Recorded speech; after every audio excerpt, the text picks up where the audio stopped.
18वीं सदी में जन्म लेकर 19वीं सदी में स्वयं को सदी के महाराजा प्रमाणित करने वाले शख्स का नाम है रणजीत सिंह। मात्र 21 वर्ष की आयु में खालसा राज स्थापित करके स्वयं को भारत की ढाल प्रमाणित करने वाले शख्स का नाम है रणजीत सिंह। भारत आने के लिए पठानों और अफगानों के लिए पंजाब दरवाजा था। उस दरवाजे को बंद करके उन्हीं पर राज करने वाले शख्स का नाम है रणजीत सिंह। बेशुमार विशेषताओं वाले किसी भी व्यक्ति में जरूरी नहीं कि अच्छाइयां ही हों, बुराइयां भी होती हैं। जहां हम महाराजा रणजीत सिंह की उन बातों की बात करेंगे जो मौखिक इतिहास का हिस्सा हैं, परंतु हम यह भी बता दें कि महाराजा रणजीत सिंह महान पुरुष थे और हम यह बातें केवल इसलिए बताने जा रहे हैं कि हमें हर व्यक्ति का दूसरा चेहरा भी देखना चाहिए। इसमें कोई शक नहीं कि महाराजा रणजीत सिंह सुंदर नहीं थे, क्योंकि उनकी बाईं आंख बचपन में चेचक की बीमारी से खराब हो गई थी और उनकी केवल एक ही आंख थी। अपनी बुद्धिमता और बहादुरी के साथ साथ नीतियां घड़ने और उन्हें प्रयोग में लाकर जैसे सिख मिसलों को अपनी मिसल में मिलाया और फिर एक राज्य खड़ा कर लिया, यह किसी भी व्यक्ति को प्रभावित कर सकता है। रणजीत सिंह ने छोटी छोटी मिसलों के मुखियों को हराकर उन्हें अपनी मिसल शुक्र चक्किया में मिला लिया और उन मुखियों की पत्नियों पर चादर डालकर अपनी पत्नियां बना लिया। एक जगह पर उनके बेटे महाराजा दलीप सिंह ने लिखा भी है कि उन्हें 44 माताओं का प्यार मिला है। इसका मतलब यह हुआ कि महाराजा की 44 बीवियां थीं, जिनमें से महताब कौर, दातार कौर और जिंद कौर से ही शादी की थी। अन्य पत्नियों पर उसने केवल चादर डालकर अपनी सुरक्षा में रखा था। और आज हम जिस पत्नी की बात करने जा रहे हैं उसका नाम है मोरा। रणजीत सिंह 21 साल की आयु में 1801 में लाहौर के तख्त पर बैठ गए थे और महाराजा बन गए थे। बहादुरी पर जब जवानी भारी पड़ जाए तो दिमाग में केवल काम ही शाया रहता है। यूँ तो बादशाहों के शौक और काम अलग ही होते हैं और उन्हें हर कोई मान भी लेता है कि यह तो होना ही था, क्योंकि आखिर वह बादशाह जो ठहरे। परंतु महाराजा रणजीत सिंह के मामले में यह आम बात नहीं थी। रणजीत सिंह ने क्योंकि अपने राज को खालसा राज घोषित कर दिया था और खालसा के नाम के सिक्के भी चलाए थे, इसलिए उसे श्री अकाल तख्त साहिब के आदेशों को भी ध्यान में रखना पड़ता था। 21 वर्ष के युवा के लिए जवानी पर नियंत्रण रखना बहुत मुश्किल था। यह उसके चरित्र को कलंकित कर सकता था। अभी वह महाराजा बने नहीं थे कि किसी बहुत बड़े व्यक्ति की हवेली से दावत का बुलावा आया। वहां एक वेश्या का नाच भी हुआ। वो बला की खूबसूरत वेश्या थी और मोरनी के जैसे नाच रही थी। लोगों ने बताया कि इसका नाम मोरा है और यह अमृतसर के पास के गांव मक्खणविंडी की मुसलमानी है। परंतु रणजीत सिंह को यह भी बताया गया कि वह कंजरी है, यानी जिस्म फरोशी भी करती है। पंजाबी में कंजरी शब्द बहुत बुरा और गाली के समान समझा जाता है। पंजाब में कंजर उसको कहते हैं जो नाच गा के पैसे कमाता है और अपना शरीर या तो बेचकर या दिखाकर लोगों का मनोरंजन करता है। रणजीत सिंह मोरा का नाच कम देख रहे थे और उसका सौंदर्य से भरा चेहरा निहारे जा रहे थे। उसके सौंदर्य की चांदनी में मानो डुबकी लगा रहे थे। उन्होंने मोरा को अपना बनाने की बात चलाई, क्योंकि वह उसके आगे दिल हार चुके थे। उधर 1801 में वह लाहौर पर काबिज हो गए और महाराजा बन गए। एक तो 21 वर्ष के जवान बहादुर और उस पे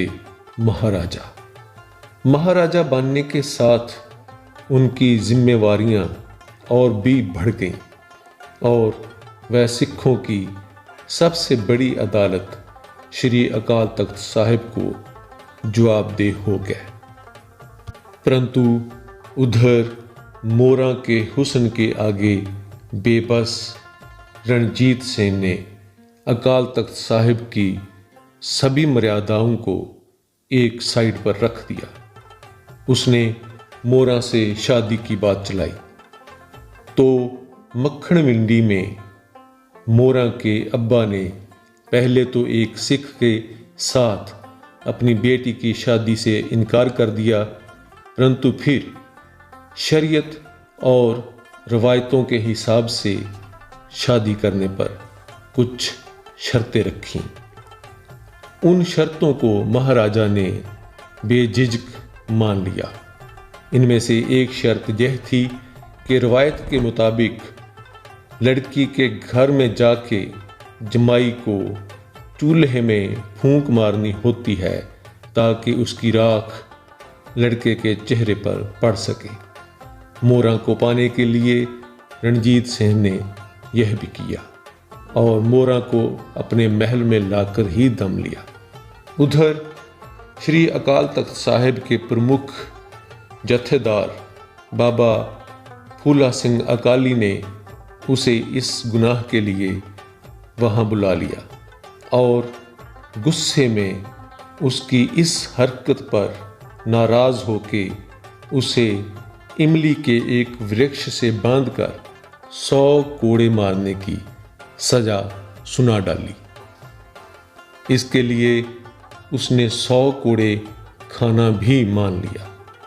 वो तो सिखों के कहने पर उसे एक ही कोड़ा मारकर छोड़ दिया गया। मोरा रणजीत सिंह की सबसे प्रियतम महारानी बन गई थी। हमने यह सब पुल कंजरी के बारे में बताने के लिए आपको सुनाया है। मोरा के साथ शादी से पहले रणजीत सिंह लाहौर से अमृतसर आते समय गांव धनोए कलां में या पक्के धनोए में इसी जगह पर रुका करते थे। यहाँ से एक नहर गुजरा करती थी जो रावी में से निकलकर लाहौर जाती थी। इस नहर को शाहजहां ने लाहौर के शालीमार बाग की सिंचाई के लिए निकाला था। इस नहर पर इस जगह पर कोई पुल नहीं था। यह वो नहर ही थी जो तब 16 फुट चौड़ी थी और आज इस जगह पर एक छोटा सा खाल बनकर रह गया है। इसी नहर के पास महाराजा रणजीत सिंह ने एक बारंदरी बनाई थी जिसके 12 दरवाजे थे। उस 12 दरी में जिसमें महाराजा मोरा के साथ समय बिताते थे, मोरा नाचती थी और महाराजा उसे देखा करते थे। एक दिन क्या हुआ कि मोरा की चांदी की जूती जो महाराजा ने ही उसे दी थी, इस नहर को पार करते समय ठंडे पानी में बह गई और क्योंकि सर्दी थी, पानी यख हुआ था, इससे उसके पांव सुन्न हो गए। मोरा बारांदरी में आई और महाराजा के सामने उदास बैठ गई। जब महाराजा ने पूछा तो उसने सारी बात बताई। उसी समय महाराजा ने पुल बनाने का आदेश दिया और कहा जाता है कि पुल का निर्माण सुबह शुरू हुआ और शाम तक बन गया। ये लकड़ी का पुल था और लोगों ने इसका नाम पुल कंजरी रख दिया। परंतु कंजरी शब्द सम्मानजनक नहीं है, तो आजकल इसे पुल मोरा कहा जाने लगा है। यहीं बारांदरी के पास मस्जिद भी है और एक तालाब, स्नानघर और एक मंदिर भी बनवाया गया था। बारांदरी और मस्जिद क्योंकि वहाँ बीएसएफ की चौकी के अंदर है, तो इसलिए हमको आज्ञा नहीं मिली कि वहाँ जाके वीडियो बनाई जा सके। हम आपको मंदिर के अंदर से कुछ तस्वीरें दिखा रहे हैं जहाँ पर पूजा स्थल भी बना हुआ है। महाराजा रणजीत सिंह ने मोरा के लिए लाहौर के पापड़ मंडी में एक मस्जिद भी बनवाई, जिसे मस्जिद-ए तवाइफा कहा जाता था।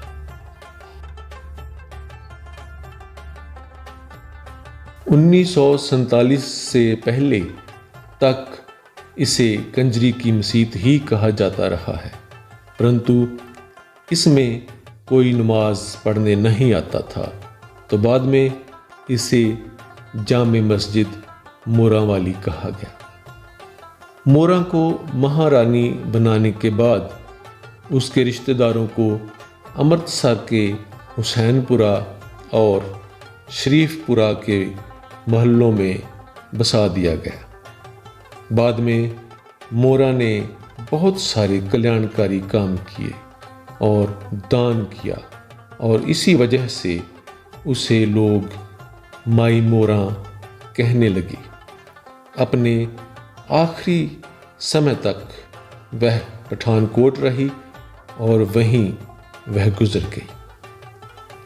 मोरा के साथ एक राजे के प्रेम का यह इतिहास कोई किस्सा नहीं है, कोई कहानी नहीं है, परंतु लोगों, धर्म, समय और स्थान के हिसाब से एक दूसरे से भिन्न ज़रूर है, क्योंकि भारत और पाकिस्तान और सिख और मुसलमान जब यह बात सुनाते हैं तो थोड़ी बहुत भिन्नता आ ही जाती है।